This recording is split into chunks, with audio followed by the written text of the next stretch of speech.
सुबुही जोशी के साथ हुआ हमारा एक खास मुलाकात और उन्होंने हमारे साथ शेयर की काफी सारे इंसिडेंट्स जो बिग बॉस 16 के घर पर चल रही है और उनका क्या राय है किस किस के बारे में, चलिए सुनते हैं सुबुही से ही। तो अब वो शो का कॉन्सेप्ट ही है कि जितने लोग आते हैं उन सब in a very light way, in a very fun manner सबकी बजाई जाती है थोड़ी और सबसे थोड़ी अंदर की गॉसिप्स निकलवाई जाती है। तो आई थिंक शो का सबसे फन पार्ट यही है कि किसी को भी हम कुछ भी बोल सकते हैं और वो भी उसको बहुत लाइट मैनर में लेते हैं। साथ ही क्या कुछ कहना चाहोगे, आपको गेम कैसा लग रहा है? क्योंकि बिग बॉस का जो गेम है सभी के रिव्यूज बहुत अलग अलग आ रहे हैं और रिसेंटली जो वीकेंड का वार हुआ है उसमें बहुत सारी खतरनाक जी जी। तो ऑनेस्टली मुझे इतना बिग बॉस जितना अमेजिंग होता है हमेशा और जितनी एक्सपेक्टेशंस होती हैं इतना अमेजिंग नहीं लग रहा है। बहुत सारी चीज़ें ऐसे लग रहा है कि कंटेस्टेंट ना स्टडी करके आए हैं पहले के सीजन्स, तो बहुत सारी सिमिलर चीज़ें करने की कोशिश कर रहे हैं, इस वजह से थोड़ा फेक लग रहा है वो सब। बट ये वीकेंड का वार तो बहुत ही सॉलिड था। मतलब सलमान जी ने बहुत बैंड बजाई लोगों की, जैसे प्रियंका की भी बहुत बोला गया उनको कि वो सबके मामले में टांग अड़ाती है। सुम्बुल की बहुत क्लास हुई, तो आई थिंक ये बहुत हैवी था सबके लिए लेना। Even as a viewer I felt it was very heavy to take. तो I think show overall for me it's not one of my favourite seasons, but yeah it's going okay, like nothing great for me actually. पर गौतम के लिए आप क्या कहना चाहोगे? Because हाल ही में जब हमने गौतम से बात की है, गौतम का कहना ये था कि मुझे इस शो में रहना चाहिए था लेकिन मेरे साथ पार्शियलिटी हुई है, मुझे वोट ज़्यादा मिले। तो आपका क्या रिएक्शन? देखिए, जब भी गौतम डेंजर जोन में थे, एलिमिनेशन नॉमिनेटेड थे, तो उनके साथ आई थिंक सौंदर्या और शालीन और टीना नॉमिनेटेड थे। तो आई डोंट थिंक सो कि मैं उनसे मिली थी अपने शो पर, तो वो बहुत डिसबिलीफ में थे कि वो निकल गए हैं। And I think Gautam shouldn't have gone. He was, I think वो सौंदर्या से तो बेटर थे गेम में भी अपने। So even I think he should, मैं ये नहीं बोलूँगी गलत हुआ है या वोट्स मुझे उनको ज़्यादा आएगा वो मुझे नहीं पता ऑफ कोर्स, बट हाँ उनको नहीं जाना चाहिए था according to me also. Like this is not his time to leave the show. साथ ही सुम्बुल के रिसेंटली अभी हमने देखा है कि उनके डैड ने भी उनके लिए कुछ ना कुछ कहा है जिसपे बहुत सारे रिएक्शन हो रहे हैं, बाकी कंटेस्टेंट्स के पेरेंट्स भी कर रहे हैं जी। और जितने भी लोग जो एक्स बिग बॉस कंटेस्टेंट्स थे वो भी कहीं ना कहीं अपने व्यूज़ दे रहे हैं जी। आपका क्या कहना है इस पर? देखिए, अभी ना it's a very sensitive topic right now कि बोला गया, उनको एक चीज़ बोली गई कि आप उनसे ऑब्सेस्ड हैं और उनका ये कहना था कि ऐसा कुछ नहीं है मेरी तरफ से। तो I think one of the biggest factors is her age. I think this was not the right time for her to go for Big Boss. She is very young in life right now. उनको जाना नहीं चाहिए था। मैं ये नहीं बोलूँगी कि वो गलत कर रही हैं या वो कुछ लोग होते हैं जो अपना अफेक्शन और केयर इस तरीके से जताते हैं सामने वाले के लिए, तो मे बी वो उनका अपना केयर और अफेक्शन दिखाने का तरीका है एज अ फ्रेंड। तो वो जो उसको she is just 19, I think वो ऑब्सेस्ड ये बोलना आई think it's not that right. Maybe she likes him in a way or other. Even I am such a person, if I have a guy friend, I'll be very affectionate towards him. So I can totally relate to that. Maybe it's just her way of showing affection, उनका तरीका है प्यार और affection जताने का। तो I think उसको obsession बोलना I think it's not right. और यहाँ पे मैं शालीन को बोलना चाहूँगी कि आप बोल रहे हैं कि वो बच्ची है 20 साल की, तो आप तो 40 साल के बड़े आदमी हैं, आपको कैसे नहीं समझ आती चीज़ें? अगर ऐसा कुछ हो भी रहा था तो आप ऐसे नहीं बोल सकते। अच्छा, जब भी सुम्बुल जाने लगती है आगे, जब उनसे बात नहीं करती तो ये ज़बरदस्ती घूम के उसके पास आते हैं उनसे चिपकने, उनसे बात करने। क्यों? You are not dumb. तो Shalin just stop playing your games, it's not at all working and you are not at all looking nice. I think I would just say Tina भी कम नहीं है। मैं भी देख रही थी, कल या परसों का एपिसोड था या वो प्रोमोज वजह से वो बोल रही है कि सुम्बुल ने मेरा स्टैंड नहीं लिया।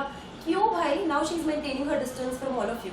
तो आप अपना गेम खेलो ना, वो आपका स्टैंड क्यों ले? आप ही थे जिन्होंने इस चीज़ को इतना पोक करके सुम्बुल ऑब्सेस्ड है बनाया। So now just let her play her own game. वो आपके लिए स्टैंड क्यों ले? मुझे समझ नहीं आता। And even Sumbul, I would she now has to get back in the game. बहुत हो गया रोना धोना, ये forget it, this is not a daily show. You play your own game, छोड़ दो। आपकी दोस्ती किसी को नहीं समझ आती है, छोड़ दो ना। और आप I don't think so she has any need to give clarifications कि हाँ नहीं ये मेरा ऑब्सेशन नहीं है। it's okay, let everyone think whatever they want to think, you just play your own game. Right, as well as आपके किरदार के बारे में क्या कहना चाहेंगी? कितने लोगों के कमेंट्स पढ़ रहे हैं आप और क्या कुछ उनको रिवर्ट बैक कर रही है? बिग बस पे तो मेरा एक नया कैरेक्टर इंट्रोड्यूस हुआ है जिसका नाम है बिमला, जो कि बिहार से आई है और कृष्णा की साफ सफाई करने वाली है। And she is amazing, I am in love with her. ऐसा पहली बारी मैंने कोई किरदार निभाया जिसमें मुझे एकदम वो भोजपुरी ऐसा लैंग्वेज में बात करना है, तो for me it was something very new. But since जो मैं पहले कैरेक्टर करती थी और जो ये नया कैरेक्टर है, तो जो मैं ऑडियंस के जो भी रिव्यूज़ पढ़ रही हूँ, I think this is something which they are liking more. तो क्योंकि उन्होंने कभी मुझे करते हुए देखा भी नहीं है और ये ना शी इज़ वेरी फन, कुछ भी बोल देती है, कृष्णा को भी कुछ भी बोल देती है। I think it's amazing doing Vimla, it's something very new और बहुत सारी इसमें चीज़ें करने के लिए हैं आगे आगे भी जो हम प्लान कर रहे हैं। तो साथ ही बिग बॉस में राखी भी आई थी और साथ ही अर्शी खान भी आई थी, कैसा रहा उनके साथ एक्सपीरियंस? राखी के साथ तो हमेशा ही अच्छा ही रहता है, शी इज़ वेरी फन। उनसे मतलब उनको ये बोलने की जरूरत नहीं पड़ती कि आप ये क्यों नहीं बोल रहे हो, ये क्यों नहीं बोल रहे हो, वो सब कुछ बोल देती है। उनसे बोलना पड़ता है आप ये मत बोलो, आप ये मत बोलो। So shooting Rakhi is always fun. और अर्शी को भी मैं आई नेवर मेट हर, पहली बारी मैं सेट करूँगी थी, वो वाज नाइस। वेल, अर्शी की वो डायलॉग्स आपने क्या उसमें लिया था या नहीं कि आवाम देख रहा है? हमेशा से हमने बिग बॉस में अर्शी के डायलॉग, हाँ मतलब अर्शी का ये dialogue I think it's pretty, मैंने तो नहीं बोला था बट हाँ आई एम श्योर कृष्णा या किसी ने तो बोला ही होगा, तो काफ़ी फेमस है उनका डायलॉग। तो वो हो और वो डायलॉग ना बोला जाए ऐसा हो नहीं सकता, तो बोला ही गया होगा। वेल, नेक्स्ट एलिमिनेशन के लिए क्या कुछ प्रिपरेशंस आपने की है? क्या कुछ धमाल देखने मिलने वाला है सर? ऑनेस्टली अभी हम लोग अच्छा, जो लोग ये बोलते हैं ना बिग बॉस स्क्रिप्टेड होता है, ये लोग पहले से डिसाइड करते हैं, तो मैं उन लोग को एक बात बता दूं कि हम जो शो का एक पार्ट है, मतलब जो एलिमिनेट होता है वो सबसे पहले हमारे पास आता है बिग बॉस पे। हम तक को एंड मोमेंट पे नहीं बताया जाता है कौन एलिमिनेट हो रहा है, तो it's not at all scripted. मतलब हमें भी जब एलिमिनेशन हो रहा होगा, वहाँ चल रहा होता है, तो हमें बोला होता है आप रेडी रहो, कोई भी एलिमिनेट हो सकता है। और एंड मोमेंट तब हमारी स्क्रिप्ट लिखी जाती है तुरंत, जो आता है बंदा एलिमिनेट होके उसके हिसाब से।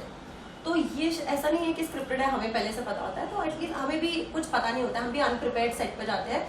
जब वहाँ एलिमिनेशन अनाउंस होता है तो हमें यहाँ बताया जाता है कि ये एलिमिनेट हो गया है। फिर वहाँ तुरंत हमारे राइटर्स जो है, अमेजिंग राइटर, जो तुरंत स्क्रिप्ट बनाते हैं और हम लोग उसे याद करते हैं और फिर परफॉर्म करते हैं। तो सब लोग हम हमारे शो से पहले हमेशा, एटलीस्ट मैं तो बहुत नर्वस होती हूँ क्योंकि पता नहीं है कौन आ जाए और कौन कितने खराब मूड में बेचारे से। जब गौतम आए थे वो बहुत अपसेट थे, तो मुझे थोड़ा डर लगा था कि कुछ बोल देंगे तो बेचारा वो भड़क ना जाए या कुछ बोला जाए, but he was very supportive and all.